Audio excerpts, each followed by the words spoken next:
Bien, quiero compartir con ustedes lo que se denomina interpretación de los contratos. ¿Qué significa interpretar los contratos? Significa entenderlos o tratar de descifrar cuál es el contenido o la explicación de los mismos.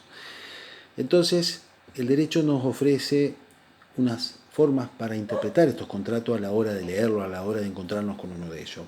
La primera de las interpretaciones es la interpretación del interés común o principio de buena fe, que deben las partes resolver o interpretar los contratos de acuerdo a esa premisa, a la idea de que cuál es el interés de las partes, cuál es el objetivo que tuvieron las partes para hacer ese contrato, redactarlo en forma conjunta y naturalmente teniendo presente el principio de buena fe de ambas partes.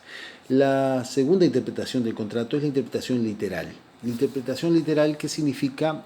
De acuerdo al términos o los vocablos, las palabras que se utilizaron, si las partes quisieron ponerlo eso efectivamente es porque literalmente querían ese tipo de redacción, ¿no? O sea, si así lo dice es porque así lo se entiende o así se debe entender.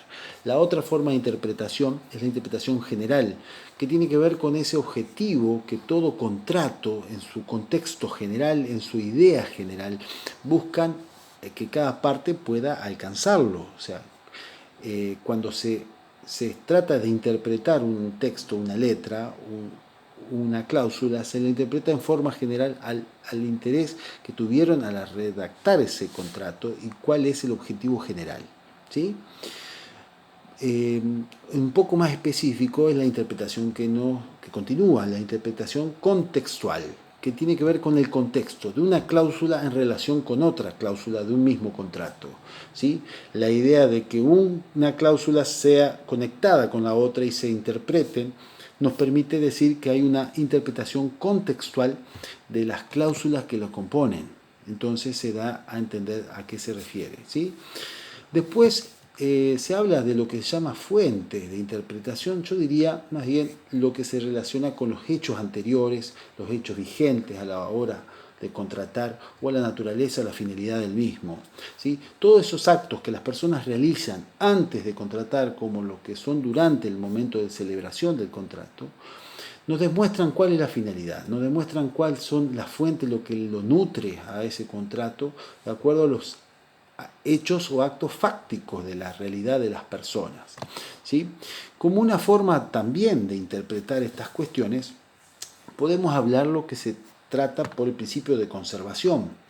Principio de conservación que significa que ante la interpretación de una cláusula, una regla de un determinado contrato, eso siempre debe ser en la dirección de la validez del contrato, en que el contrato permanezca, perdure y exista o continúe. Interpretarlo de otra manera sería como de alguna manera darle un perjuicio a una de las partes que tal vez no prefiere que el contrato se caiga. Siempre tiene que prevalecer la existencia o debería prevalecer la existencia, salvo que haya cuestiones que sean insalvables, ¿sí? O de orden público.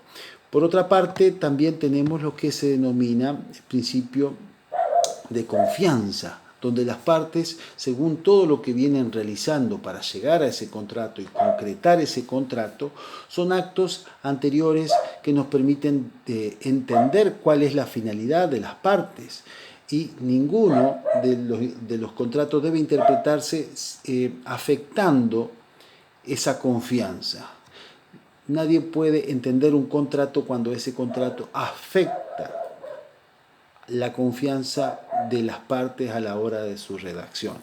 Y eventualmente, como última opción, ya cuando ninguna de las situaciones anteriores nos permiten interpretar, hay una interpretación bifurcada, diferenciada, que si uno de los contratos es, una de las partes tiene una obligación o una prestación o una obligación gratuita, siempre se debe interpretar a favor del obligado. Pero si ambas partes o se entiende que hay un contrato que es obligaciones recíprocas, lo ideal es que la interpretación sea equilibrada, ¿sí?